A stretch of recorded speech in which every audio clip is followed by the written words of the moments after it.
सब सो रहे हैं। बहू ठंड से कांप रही है। जैसे जैसे दिन बीत रहे हैं वैसे वैसे सर्दी बढ़ती जा रही है। कितनी ज्यादा सर्दी हो रही है और ऊपर से पतली सी चादर ओढ़ी थी, वो भी माँ जी ने अपनी तरफ कर ली। अब क्या ओढ़ूं मैं, किससे चादर लूं? ठंड के मारे सारा शरीर कांप रहा है। और एक तो इस झोपड़ी के अंदर कितनी हवा आ रही है। पता नहीं कब हमारा एक सुकून से भरा गर्म घर होगा जहां हम आराम से अपनी सर्दियां गुजारेंगे। इस सर्दी के मौसम में जहां हर कोई हीटर के सामने कंबल रजाई ओढ़कर आराम से सुकून भरी नींद ले रहा था, तो वहीं इस गरीब परिवार के साथ ऐसा कुछ भी नहीं था। छोटी सी एक कमरे वाली झोपड़ी में ही यह पूरा परिवार अपना गुजारा कर रहा था। तो वहीं झोपड़ी के अंदर बाहर से आ रही ठंडी ठंडी हवा से बार बार महिमा का शरीर कांप उठता है। जैसे तैसे कर महिमा रात गुजारती है, तो वहीं अगले दिन महिमा को सर्दी जुकाम हो जाता है। तुम्हारी तबीयत तो ठीक है ना? सुबह से छींक रही हो। कल की रात पूरी ठंड से कपकपाते हुए गुजरी है मेरी। बता नहीं सकती कैसे कांप रही थी मैं ठंड से, मैं ही जानती हूँ। अभी हमारे घर के हालात कुछ वक्त से ठीक नहीं है, लेकिन क्या हम ईंट पत्थर का एक छोटा सा किराए का घर भी नहीं ले सकते? इस घास फूस की झोपड़ी में गुजारा बिल्कुल नामुमकिन सा है। बार बार घर के अंदर बर्फ जैसी ठंडी हवाएं आती रहती हैं। मैं और रमन कब से कोशिश कर रहे हैं कि एक सस्ता किराए का घर मिल जाए, लेकिन यहाँ 5,000 से कम का कोई घर ही नहीं है। और ऊपर से ठंड में हमारे आइसक्रीम की फैक्ट्री में काम भी काफी कम हो गया है। मालिक ने कितने कारीगरों को निकाल दिया है। मुझे तो ये डर है कि आजकल मैं मालिक मुझे और रमन को भी न निकाल दे, वरना जो चार पैसे आते हैं घर में वो भी आने से बंद हो जाएंगे। उस दिन के बाद हम सबकी जिंदगी बदल गई। पता नहीं कब तक ऐसा चलता रहेगा। आज से तकरीबन 8-9 महीने पहले तक ये पूरा परिवार एक छोटे से ठीक ठाक किराए के घर में आराम से अपनी जिंदगी गुजार रहा था। अपना घर लेने के लिए मेहनत करके दोनों भाइयों ने पैसे भी जोड़ लिए थे, लेकिन एक रात कुछ चोर उनके घर में चोरी कर लेते हैं और सारे पैसे ले जाते हैं, जिससे इस गरीब परिवार का अपना घर बनाने का सपना ही रह जाता है। तो वहीं समय बीतने के साथ इस गरीब परिवार में ऐसी पनौती छाती है कि उसे ईंट पत्थर के किराए के घर से निकलकर एक झोपड़ी के घर में आकर गुजारा करना पड़ता है। पता है, सुबह मैंने संदूक से सारे पुराने स्वेटर निकाले थे, लेकिन सब चूहे ने कुतर कर रख दिए हैं। अरे हम तो जैसे तैसे करके ठंड बर्दाश्त कर लेंगे, लेकिन बच्चों का क्या? वो तो वही बात हो गई ना कि गरीबी में आटा गीला। कितनी बार कहा है मैंने कि हमें भी कुछ काम करने दीजिए बाहर जाकर, लेकिन नहीं, माँ जी तो कभी सुनती ही नहीं। ऐसे ही रहा तो एक दिन हम लोग भूखे न मर जाएं। अपनी हालातों के मारे पूरा परिवार काफी ज्यादा परेशान था। ऐसे 1-2 दिन गुजर जाते हैं और घर के मुखिया मिथिलेश की बहन निर्मला परिवार से मिलने के लिए घर आती है। कब तक झोपड़ी में गुजारा करते रहोगे? अरे मेरे बेटे को देखो, कहने को इकलौता बेटा है, लेकिन उससे कितना बड़ा घर बनाकर तैयार कर दिया है। और तो और घर में हीटर भी है, किसी भी चीज की कमी नहीं है। पूरा घर हमारा बिल्कुल गर्म रहता है। और एक आपका घर है, एक तो इतना छोटा और ऊपर से बर्फ की तरह ठंडा रहता है। बुआ जी, ये आपके लिए चाय। अंकिता बेटा, इसमें तूने अदरक नहीं डाली है ना? वो क्या है ना, मुझे ठंड में अदरक वाली चाय पसंद है। वैसे सादी चाय नहीं पीती हूँ मैं। भगवान से प्रार्थना करूंगी कि आप भी जल्द से जल्द घर बन जाए आपका। अरे 2 बेटे हैं आपके, तो कुछ बोलिए उन्हें मेहनत करने के लिए। हिम्मत से ज्यादा निर्मला पूरे परिवार को ताने दे रही थी, जिसे पूरा परिवार अच्छे से वाकिफ था, लेकिन कोई निर्मला से कुछ नहीं कहता। छोटा घर, ऊपर से ठंड से भरे घर से सभी जूझ रहे थे, तो वहीं घर की बहू बेटे के लिए कोई भी प्राइवेसी नाम की चीज नहीं थी। क्या हुआ चंचल, कब तक गुस्सा रहोगी मुझसे? अरे मान भी जाओ, तुम्हारी ये नाराजगी मुझे बिल्कुल भी अच्छी नहीं लगती। पता है, काम में मन ही नहीं लगता है। आपके पास तो मेरे लिए बिल्कुल भी समय नहीं है। जब से अरुण हुआ है तब से आपने आज तक मुझसे कभी बैठकर 2 पल प्यार भरी बातें भी की है?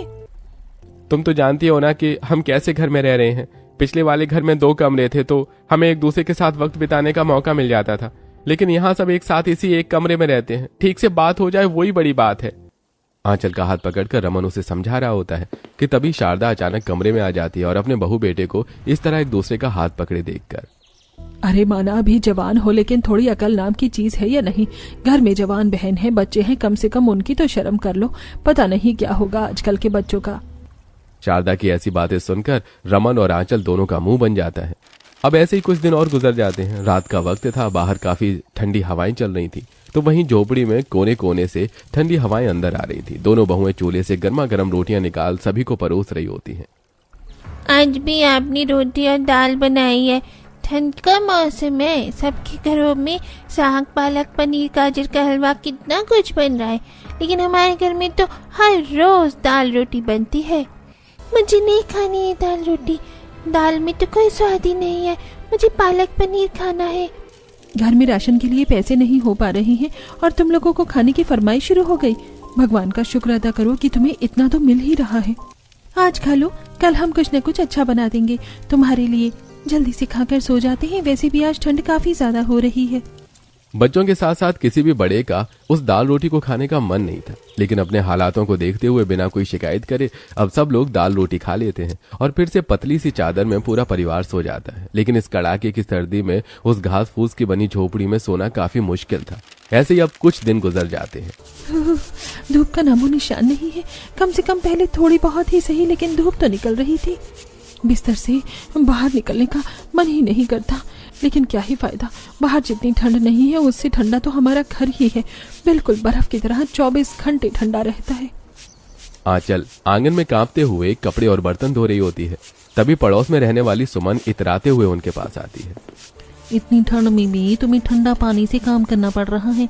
पता है, मेरे लिए इन्होंने तो ठंड की वजह से घर में काम करने के लिए नौकरानी ही रख दी है। और तो और अब तो हमने किचन में भी गीजर लगवा लिया है।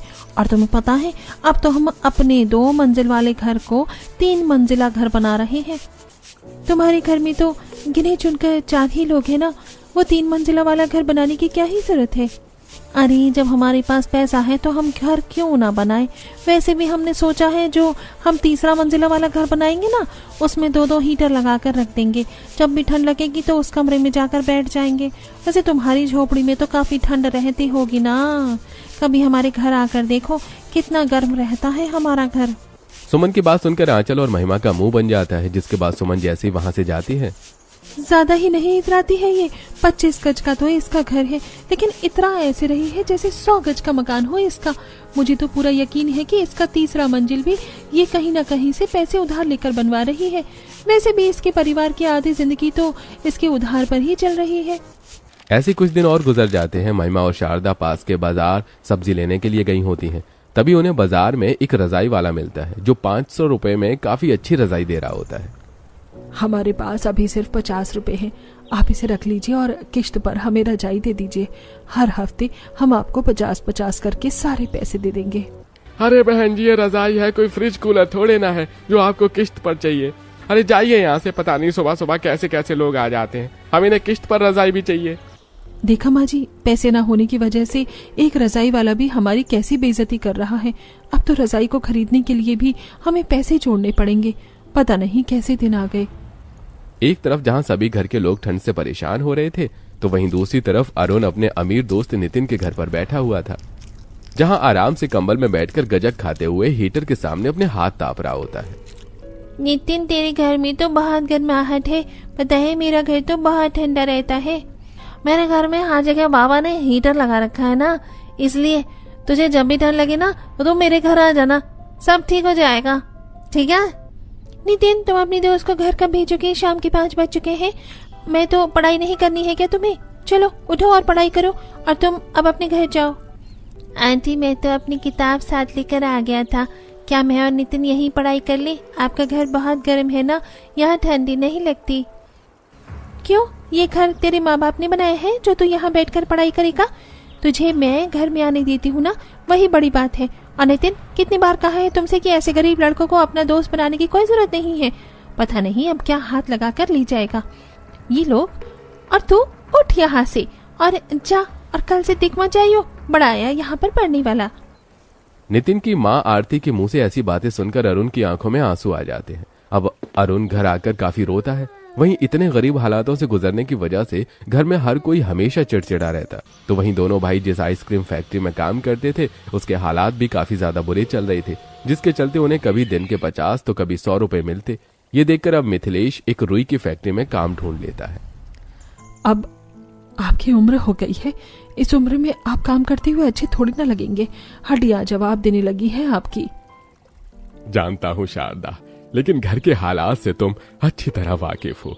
अब मैं बहू बेटियों को थोड़े ना नौकरी के लिए भेजूंगा। ऐसे कुछ समय और गुजर जाता है, जहां आज हद से ज्यादा ठंड होती है। जहां बर्फीली हवाई के पीछे नहीं रहती। तेज बर्फीली हवाओं की वजह से इस गरीब परिवार की झोपड़ी की आधी छत टूटकर नीचे बैठी अंकिता पर गिरती है, जिससे उसका हाथ बुरी तरह से छिल जाता है। बस अब यही दिन देखने को रह गया था। कितना दर्द हो रहा है। एक तो ठंड से हम कम परेशान हैं क्या, जो अब ये सब हो गया। हमारा घर वैसे ही कितना ठंडा रहता है और अब तो यहाँ बैठना भी दुश्वार हो गया है। पता नहीं भगवान किस बात की सजा दे रहा है। मैं तो तंग आ चुकी हूँ। तुम अंकिता का हाथ साफ करो, मैं तब तक इसके लिए हल्दी का लेप बना कर लाती हूँ। जैसे जैसे ठंड बढ़ती जा रही थी वैसे वैसे घर के हालात भी काफी ज्यादा बुरे हो रहे थे। ऐसे कुछ दिन गुजर जाते हैं। ठंड की वजह से आज मिथिलेश को फैक्ट्री के लिए निकलने में थोड़ी देर हो जाती है, जिसके चलते मिथिलेश हड़बड़ी में फैक्ट्री जा रहा होता है। हे भगवान, अगर इस रोड से गया तो फिर आधा घंटा लेट हो जाऊंगा और मालिक को दोबारा से पैसे काटने का मौका मिल जाएगा। अब क्या करूं? मैं एक काम करता हूं, इस जंगल से होकर चला जाता हूं, क्या पता थोड़ा जल्दी पहुंच जाऊं। मिथिलेश रोड के पास बने जंगल से होकर फैक्ट्री के लिए निकल रहा होता है कि तभी उसे उस जंगल में एक बड़े से पेड़ के पास एक छोटा सा लकड़ी का घर दिखता है, जिसे देखकर वो काफी हैरान हो जाता है। लेकिन फैक्ट्री के लिए देरी होने की वजह से मिथिलेश जल्दी जल्दी फैक्ट्री के लिए निकल जाता है। लेकिन शाम को जब उसी रास्ते से मिथिलेश घर आ रहा होता है तो इस बार रुककर उस लकड़ी के घर को देखता है।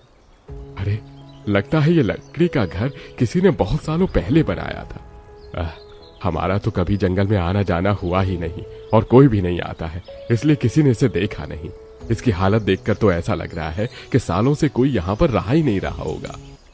जंगल के रास्ते से मिथिलेश काफी जल्दी फैक्ट्री पहुंच जाया करता था, इसलिए अब वो रोज उसी रास्ते से आना जाना किया करता है। तो वही मिथिलेश उस घर को भी रोज देखता है। समय गुजरता है और अब उस गरीब परिवार की झोपड़ी इतनी ज्यादा कमजोर हो चुकी थी कि वो झोपड़ी कहीं ना कहीं से टूटती रहती थी, जिससे पूरा परिवार काफी परेशान रहता था।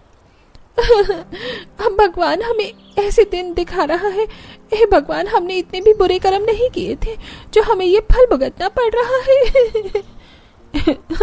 इस झोपड़ी को छोड़कर तो हम इससे अच्छा रोड पर एक तिरपाल लगाकर रह लेते हैं, वो हमारे लिए सही होगा। कम से कम उसके ऐसे गिरने टूटने का डर तो नहीं होगा। हर दिन के रोने धोने से पूरा परिवार काफी ज्यादा परेशान था, तो वहीं घर में ही हो रही ठंडक से भी इस ठंड में उनका गुजारा करना काफी ज्यादा दुश्वार हो गया था। वहीं मिथिलेश जब रोज रोज उस जंगल में बने छोटे से लकड़ी के घर को देखता है तो उसे एकदम से एक तरकीब सूझती है। मैं कुछ दिनों से फैक्ट्री काफी लेट पहुंच रहा था, लेकिन मैंने उस जंगल के रास्ते से फैक्ट्री जाना शुरू किया। उस रास्ते से गुजरते हुए मैंने वहां पर एक छोटा सा लकड़ी का घर देखा है। इससे तो बड़ा ही है और घर लकड़ी का भी बना है, तो मुझे नहीं लगता कि वो जरा सी हवा से टूट जाएगा। मेरे ख्याल से अब जब तक ठंड है तो हमें वहीं पर अपना गुजारा कर लेना चाहिए। लेकिन बाबा, वो तो जंगल में है ना, क्या वहां पर रहना ठीक होगा? और नहीं तो क्या, जंगल में तो वैसे भी काफी ठंड होती है। वो जंगल इतना गहरा नहीं है और वो घर इतना ज्यादा अंदर भी नहीं बना है। अगले दिन मिथिलेश अपने पूरे परिवार के साथ जंगल में जाता है, जहां वो उन्हें छोटा सा लकड़ी का घर दिखाता है, जिसे अंदर से देखने के बाद ये लकड़ी का घर तो काफी ज्यादा अच्छा है। हमारी झोपड़ी से तो थोड़ा बड़ा ही है ये, है ना भाभी? सही कहा है ना मैंने? अंकिता, मुझे लगा कि काफी छोटा होगा, लेकिन यहाँ तो हम रह सकते हैं, बस थोड़ी बहुत सफाई की जरूरत है इसे।